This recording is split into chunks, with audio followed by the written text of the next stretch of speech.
The Lord be with you. With your spirit. A reading from the Holy Gospel according to Matthew. When Jesus heard that John had been arrested, he withdrew to Galilee.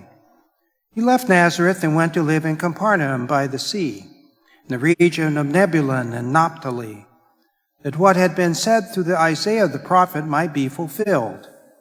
Land of Zebulun, land of Naphtali, the way to the sea beyond the Jordan, Galilee of the Gentiles. The people who sit in darkness have seen a great light. On those dwelling in a land overshadowed by death, light has arisen.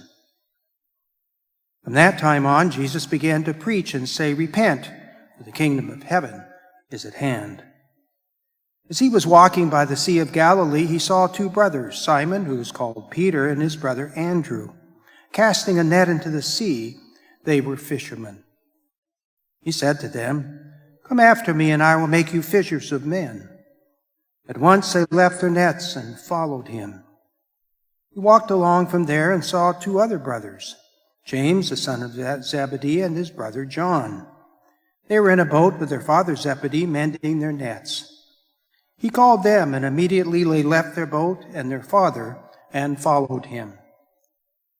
He went all around all of Galilee, teaching in their synagogues, proclaiming the gospel of the kingdom, and curing every disease and illness among the people. The gospel of the Lord. Praise to you, Lord Jesus Christ.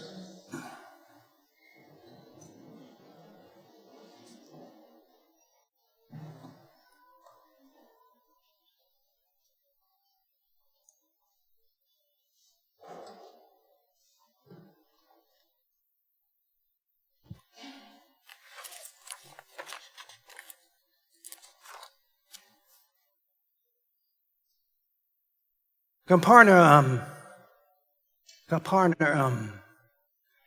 It's a fishing village on the north end of the Sea of Galilee.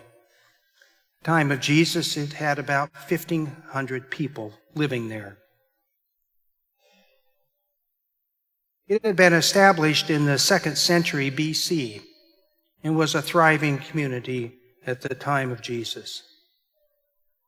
Capernaum. In Greek, it's called Capernaum, which is translated village of comfort. Village of comfort. Capernaum was 20 miles from Nazareth, where Jesus grew up.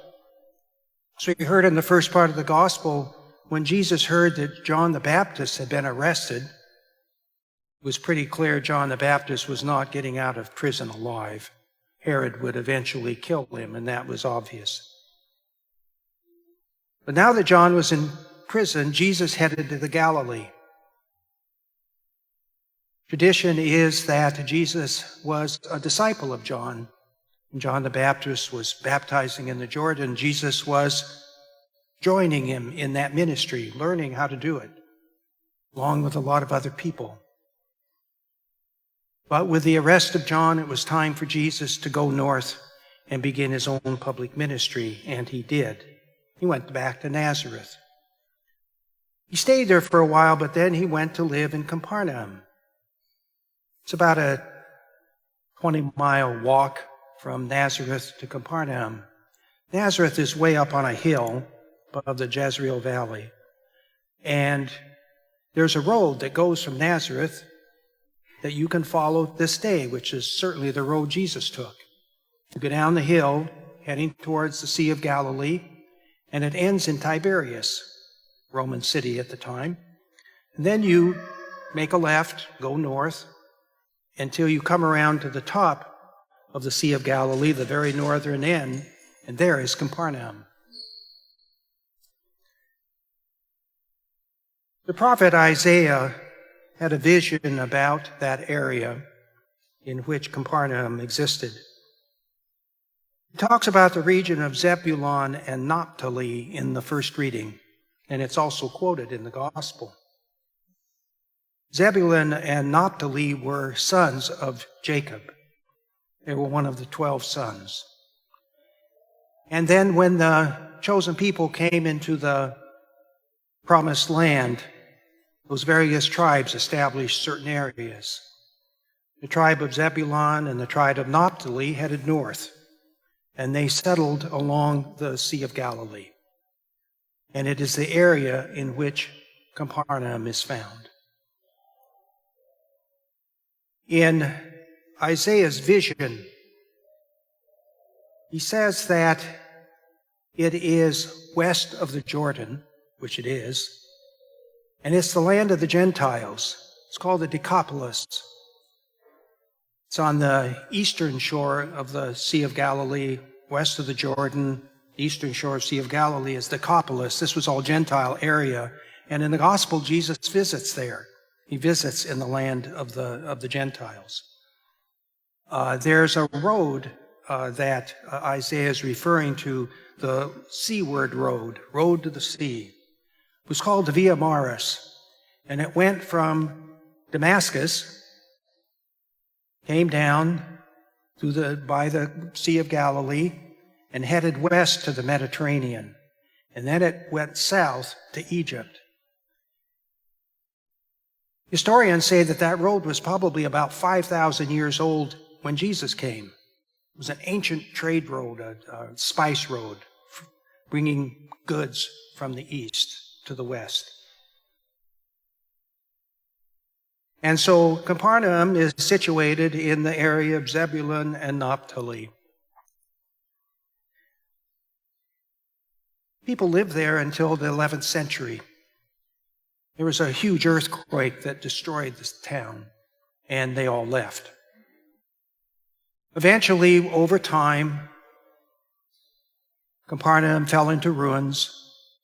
Everything fell down, and the earth swallowed it up. There was no sign of it. Until 1838, an archaeologist was digging around in that area, thinking there must be something here. And he found the remains of a synagogue. He started digging it out. And come to find out, there wasn't one, there were two. One built on top of the other. As he dug out the synagogue, there was a dark stone underneath. That was the original building. And then on top of it was a white stone that was a later addition. As time went on, it became clear that he had discovered Capernaum. And people began excavating, digging through the ruins, opening it up for the first time for many years. They eventually found ruins of a Byzantine church that they think had been there since about the 5th century, and it enclosed a house, the ruins of a house, that the Byzantines believed was the house of Peter. It's where Jesus healed Peter's mother-in-law. It's down towards the water. In 1894, a Franciscan friar bought that land. Bought it for the Franciscans because they are the caretakers of the holy places in Israel. And there was further excavation to the point now today when you go there, you can see the streets, you can see the foundations of houses, you can see the area that's believed to be Peter's house. In fact, the Franciscans and the archaeologists are so sure of that, Franciscans build a church above it, built above the home of Peter. And when you go into the church, the floor is made out of glass. So you can stand there and look down into the ruins of that house. Very amazing.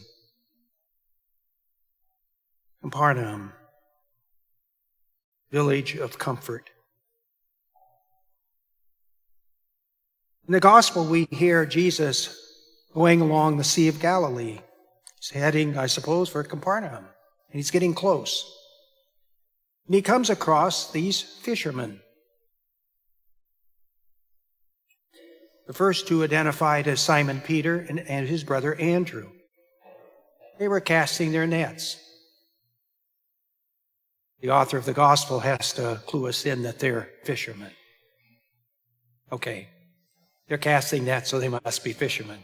So he made that clear in case there was any confusion of why they're out there throwing nets. So Jesus approaches these two fishermen and says to come follow me. Come follow me and I will make you fishers of people. Translation of the gospel is fishers of men, but that's not the Greek. It's anthropoi, which is like our word for people. It's gender neutral. I will make you fishers of people. And so they do. Simon, Peter, and Andrew immediately drop everything, get up, and leave. They follow Jesus. And then Jesus comes upon James and John with their father Zebedee. They're out in their boat fishing. Matthew doesn't clarify them as fishermen. It's obvious. And Jesus does the same thing with them. Says to James and John, come follow me. Immediately drop everything, tell Dad goodbye, and they leave. But these first disciples are not going very far because they all live in Capernaum. So they haven't left home.